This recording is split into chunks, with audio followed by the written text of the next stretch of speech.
জাতীয় সংসদ নির্বাচনের আগে প্রতি সপ্তাহে ভোটার সমাবেশ করার পরামর্শ দিলেন জামায়াতে ইসলামের সেক্রেটারি জেনারেল মিয়া গোলাম পরোয়ার। রাজধানীর ডিপ্লোমা ইঞ্জিনিয়ার্স ইনস্টিটিউটে আয়োজিত ঢাকাস্থ লক্ষ্মীপুর জেলা ফোরাম আয়োজিত এক প্রীতি সমাবেশে তিনি এই পরামর্শ দেন।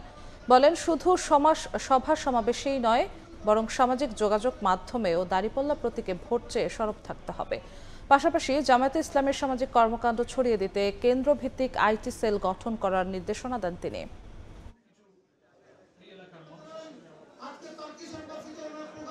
ভোটারের লিস্ট থেকে আলাদা করে তালিকা করে প্রত্যেকের বাড়ি বাড়ি গিয়ে দাঁড়িপাল্লার ব্যাপারে এখনো যারা হা বলেনি সেই ভোটগুলো আমাদের নিশ্চিত করতে হবে। প্রতি 15 দিনে ওই ভোট কেন্দ্রের এরিয়ার মধ্যে একটা ভোটার সমাবেশ করতে হবে। ভোটার সমাবেশ নাম দেবেন কি?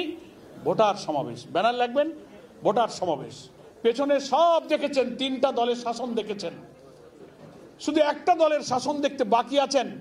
সবাইকে তো দেখেছেন, তো আমরাও তো একবার দাবি করতে পারি যে আমাদের একটা সুযোগ দেন। সবাইকে পরীক্ষা করেছেন, আমার একটু টেস্ট করেন। এত ট্যাবলেট খাইছেন, অসুখ সারে নাই, একটা ট্যাবলেট বাকি আছে, একটু খাইয়ে দেখেন অসুখ সারে কিনা।